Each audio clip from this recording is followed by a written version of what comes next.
3 বিঘা corridor ভারতের মানচিত্রের ভেতর বাংলাদেশের এক ঐতিহাসিক স্থান। 24 ঘন্টা করিডোর খুলে রাখার দাবি বাস্তবায়িত হলেও লালমনিরহাটের দহগ্রাম আন্দরপোতা ইউনিয়নবাসী এখনো শিক্ষা, চিকিৎসা সহ নানা সুযোগ সুবিধা থেকে বঞ্চিত। বাংলাদেশের উত্তর সীমান্ত ঘুরে রাশেদ নিজামের ধারাবাহিক প্রতিবেদনে দ্বিতীয়টি আজ ছবি তুলেছেন খান আল মামুন।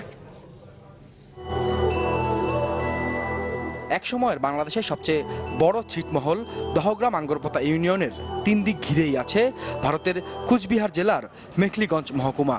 এই ইউনিয়নের অবস্থান বাংলাদেশের লালমনিরহাট জেলায়। জেলা সদর থেকে প্রায় 100 কিলোমিটার দূরত্বের পাটগ্রাম উপজেলা হয়ে আরও প্রায় 20 কিলোমিটার পথ পাড়ি দিতে হবে 3 বিঘা করিডোরে যেতে। রাস্তার দূরত্বের কারণে তাই দিন গড়িয়ে বিকেল, তারপর সন্ধ্যা। বহু ঐতিহাসিক পটভূমি থাকলেও 2011 সাল থেকে 24 ঘন্টায় 3 বিঘা করিডোর ব্যবহার করতে পারছেন দহগ্রাম আঙ্গরপোতাবাসী। এর আগে এখানে ছিল না কোনো হাসপাতাল ও শিক্ষা প্রতিষ্ঠান। 3 বিঘা করিডোর 24 ঘন্টা চালুর বছরেই প্রধানমন্ত্রী শেখ হাসিনা এখানে 10,000 একটি হাসপাতাল উদ্বোধন করেন। বিএসএফ এর কড়া নজরদারি আর কাঁটাতারের ভেতর কেমন আছেন দহগ্রাম আঙ্গরপোতার বাসিন্দারা? এখন অনেক ভালো আছি, এখানে সবসময় যাতায়াত করতে পারছি, এটাই বড় পাওয়া। এখানে মেডিকেল আছে কিন্তু ভালো মানে কোনো ডাক্তার থাকে না। রোগীর রাখার ব্যবস্থা এবং আরো বেড সংখ্যা বাড়ানো উচিত, হাসপাতালটাকে আধুনিকায়ন করা উচিত। পাটগ্রামে যে চিকিৎসা দেয়, এখানে চিকিৎসা পাওয়া যায় না। আন্ডারগ্রাউন্ড কেবল দিয়ে বিদ্যুৎ সরবরাহ ব্যবস্থাও চালু হয় বর্তমান সরকারের আমলে।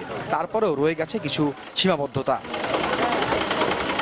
গরু যে পুষি, ওই গরুগুলা বিক্রি করার আমাদের সমস্যা। এই যে বেকারদের যদি কর্মসংস্থানের যদি ব্যবস্থা করা যায়, তাহলে আমরা সরকারের প্রতি উপকৃত হব। যারা অন্ধকারে চোরাকারবারি ব্যবসা করে তাদের প্রতিরোধ করার জন্য দুই সরকারের কাছে আমার অনুরোধ এবং বিজেপি বিএসএফ এর কাছে অনুরোধ।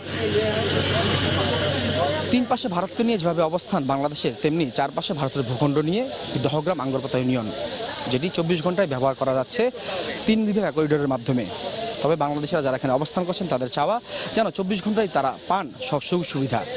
রাশেদ নিজাম, দহগ্রাম আঙ্গরপোতা ইউনিয়ন, বাংলাদেশ।